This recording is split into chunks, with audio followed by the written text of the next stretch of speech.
Coming up on Mountain News this morning, we heard from the 76-year-old man facing drug charges after police found his dead girlfriend in their home. Plus, to celebrate Cybersecurity Month, experts are asking everyone to stay vigilant and aware of what dangers remain online.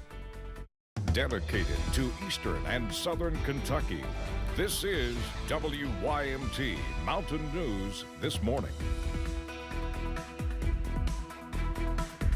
Good morning, I'm Olivia Calfee. The time is 5:30 on October 18th. Now let's check in with Chief Forecaster Brandon Robinson for a look at your forecast this morning. Brandon, hopefully we'll see some clearer skies today.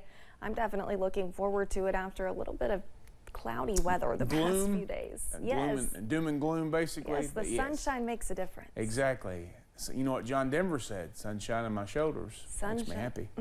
Exactly. Yep, that's true. So there you go. All right, let's talk about the chill this morning. We are at 46 downtown Hazard Triangle Park this morning. It's actually the airport just north of town, but you can see it's a little bit cool out there.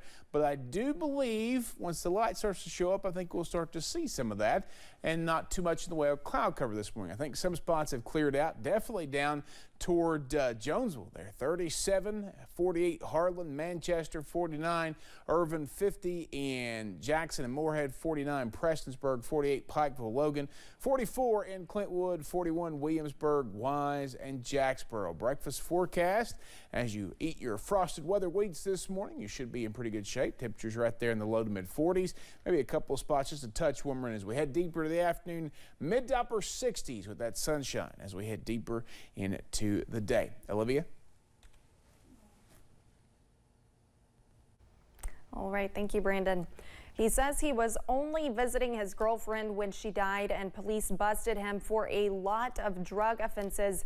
A Rockcastle County man is now talking to us from the Pulaski County Jail on a wild series of events in a Somerset apartment Sunday night. Police say the 76-year-old man was dealing drugs and was in an unusual position when his girlfriend was found dead. WYMT's Phil Pendleton spoke to the suspect and police about what took place.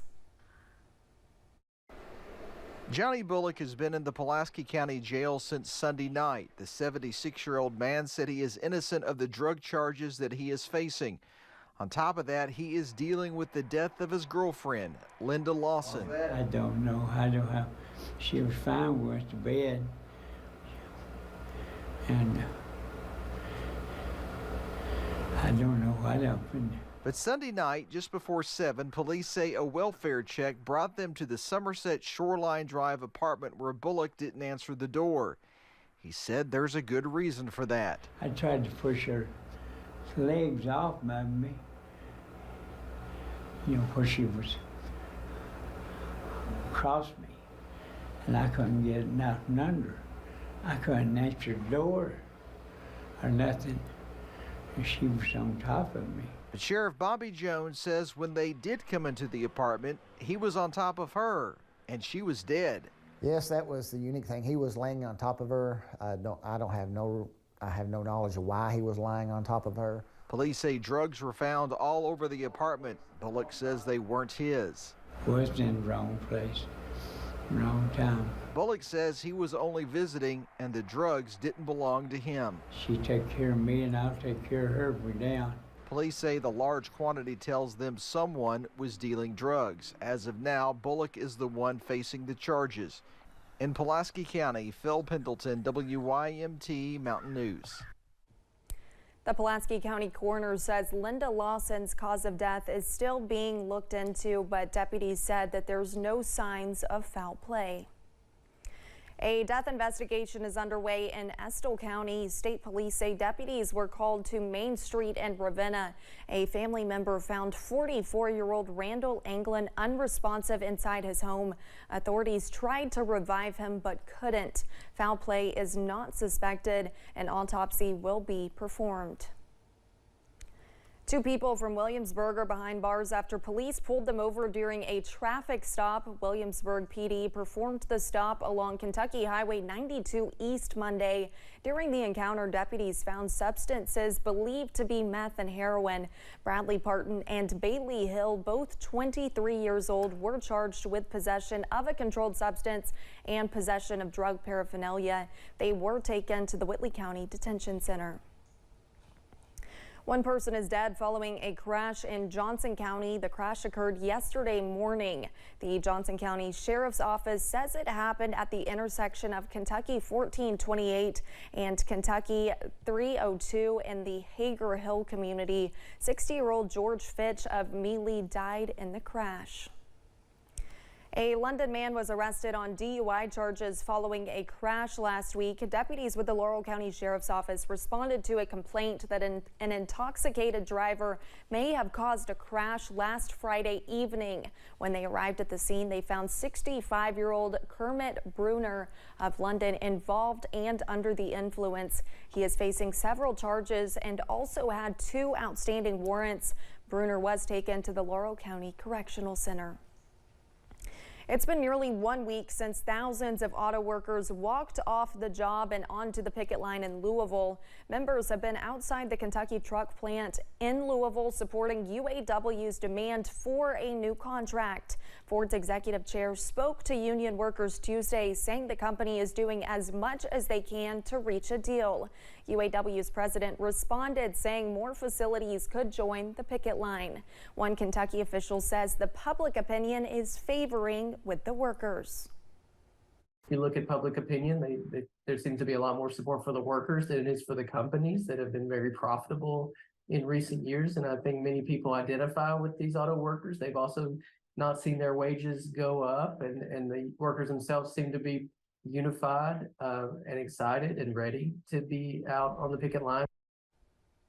Ford says they've reached the limit in how much they can give, but the UAW says there's more room to make a deal.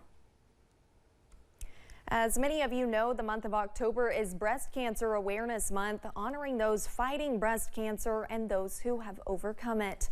But as I'm about to show you, bringing awareness to yearly breast check-ins is also important because early detection is key.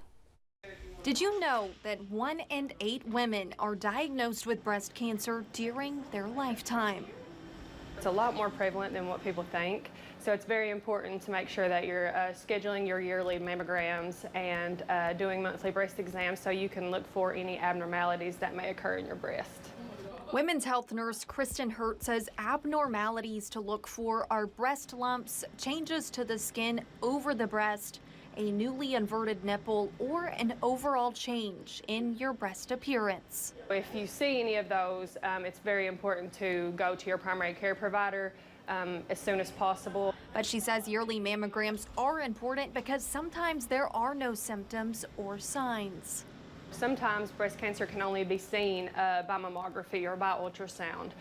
So that's why it's so important to make sure that you're doing your yearly screenings, because it's not always something that you can feel. Offering a variety of testing options for any situation. For screening mammogram, that's just for preventative measures for someone who is not experiencing breast abnormalities. Diagnostic mammography is if a patient is feeling a lump, having nipple discharge, has an abnormal screening. We may further look into that with breast ultrasound. We do breast MRI as well for high-risk patients. Hurt says breast cancer has a 99% survival rate, and during the month of October, the ARH Breast Center does $50 mammograms for folks without insurance. Hurt says they will be hosting a Lunch and Learn breast cancer event scheduled for this Friday, October 20th. You can register for the event on their website. This year marks the 20th anniversary of Cybersecurity Awareness Month, and experts say Kentuckians need to be vigilant. They say to remember to check the domain and avoid pop-up ads. Alex Risen of Fishing Box says Kentuckians need to be even more careful with the recent legislation of sports betting. Now that sports betting is legalized in Kentucky, sports books, likely to continue to be opening across the state. people will be targeting you from a cybercrime perspective just based on your location. In the last few months, both MGM Resorts and Caesars Entertainment say they have been the victims of cyber attacks. Organizations working with veterans are finding ways to help those who served the country. Several organizations gathered in Whitesburg for an outreach event speaking to veterans about issues and ways they can help.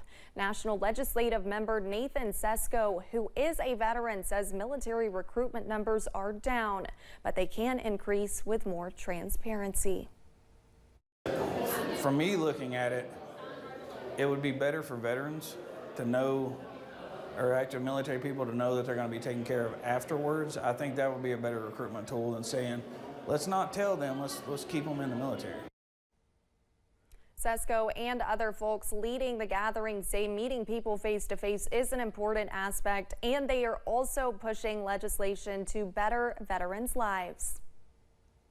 Now to a great story out of Middlesboro. 2 high school students there have been accepted into a prestigious program with Massachusetts Institute of Technology. Juniors Aiza Ahmed and Kayla Heck were both accepted into the MIT BeaverWorks Fall 2023 outreach program. The program focuses specifically on 11th grade girls across the nation who have interest in STEM-based fields. Coming up, Britney Spears is releasing a new memoir that tells her side of the story under conservatorship.